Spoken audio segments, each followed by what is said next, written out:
তো এই মুহূর্তে পাওয়া গরম খবর, আবারও তীব্র চোদনের শিকার হলেন দেশের অন্যতম বীরশ্রেষ্ঠ বীরবাল, মানবতার বীরওয়ালা এবং অনুপ্রেরণার বীরপুরুষ খ্যাত থটস অফ দুলাল ভাই। এ সম্পর্কে বিস্তারিত শুনবো দেশের আরেক বালছেরা টিভি ফেরদৌস্তিক ভাইব থেকে। তো এতক্ষণ শুনন চোদাচ্ছিলেন শিরোনাম, এখন চলে যাচ্ছি মূল রিপোর্টে। এডিটর বাঞ্চত কোথায়? এ শালা স্পন্সর লাগা। ফেয়ার এন্ড লাভলু চুনু মাত্র 7 দিনে কুচকুচ্চা কালা গোটা সাদা করুন। এই মুহূর্তে পাওয়া অনুসন্ধান থেকে জানা গিয়েছে 80 টাকার একটি বালছেরা বই 1000 টাকায় বিক্রি করায় জনগণ তীব্র পরিমাণের খেপে যায়। বিশেষজ্ঞরা বলছেন এই সেটা ভাঙার গর্জন বইটি আবিষ্কার করার পরেই মূলত মানবতার এই বীরওয়ালার ক্যারিয়ারে পকমারা খাওয়া শুরু হয়ে যায়। হ্যাঁ, অবশ্য আমিও একটু মেরেছিলাম। খবরে ফিরে আসছি, তারপর থেকে ভাইটির ক্যারিয়ারের জন্য বেতন কম চোদন বেশি।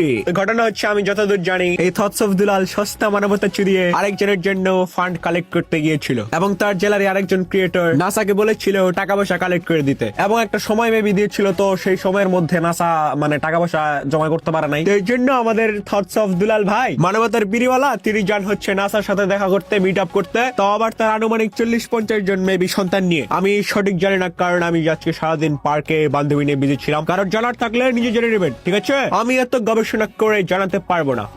ততপর আমাদের এই দুলাল ভাই নাসার এলাকায় গিয়ে নাসার সাথে হেডম দেখানি শুরু করেন। অতপর উত্তেজনার চরম সীমা পার হওয়ার পর ঠাপ খায়া ফিরে আহে। যদিও একবারে মেরে সাটা ভেঙে দিতে পারেনি, কিন্তু মানে হাতাহাতি হয়েছে আর কি। অতপর আমাদের বীর পুরুষ আলালের ভাই থটস অফ দুলাল নিজের এলাকায় ফিরে আসার পর তুমুল গর্জন দেন, দেখুন দেখুন কোথাকার বাল এসে কোথায় ফালাচ্ছে। এখানেই শেষ নয়, দুলাল ভাইয়ের কথা মতো ওমর নাকি নাসাকে টাকা দিয়েছে তাদেরকে নিজ এলাকায় দাওয়াত করে চোদ্দন দেওয়ার জন্য। মাথায় এরকম গু গোবর ভর্তি মানুষ নাকি আবার কিছু সংখ্যক মানুষের অনুপ্রেরণা। এই বলদের হাড্ডির মতো আপনি যদি একটি কন্টেন্ট ক্রিয়েটর হয়ে থাকেন, তাহলে আপনাকে টাকা পয়সা কালেক্ট করে তাকে দিতেই হবে। এখানে আমার একটি পার্সোনাল মতামত হচ্ছে, বিল্লাল যদিও মাঝে মাঝে লোক দেখানো মানবতা দেখায়, কিন্তু তার এই সস্তা মানবিকতার জন্য তো 2-3টা মানুষ উপকৃত হচ্ছে, তাই না? কিন্তু ঘটনা হচ্ছে সে নিজেকে এখন অনেক বড় চ্যাটের বাল দাবি করে। একটা কথা হচ্ছে না, অহংকার পতনের মূল। সে নাকি ইতিহাস গড়তে এসেছিল, এখন ঠাপ খেয়ে ইতিহাস বানাবে। কখনো টি শার্ট বিক্রি করছেন, কখনো জাঙ্গা, কখনো লিচু পাতা বিক্রি করছেন, কখনো আম পাতা। গাঞ্জা পাতার জন্য গোপনে যোগাযোগ করতে হয়। এবং মজার বিষয়, তার এই মূর্খ ফ্যান বেস থটস অফ দুলাল হেগে দিলেও টমেটো সস লাগিয়ে খাবে। নিজের ক্যারিয়ারের পক মেরেছে তো মেরেছে, এর জন্য শান্তি মতো ফেসবুকেও ঢুকা যায় না। বলছে এসব বালছাল দেখার জন্য আমি তুলেছি নাকি? কত কষ্ট করে বাড়া গফের কাছ থেকে চেয়ে এনেছে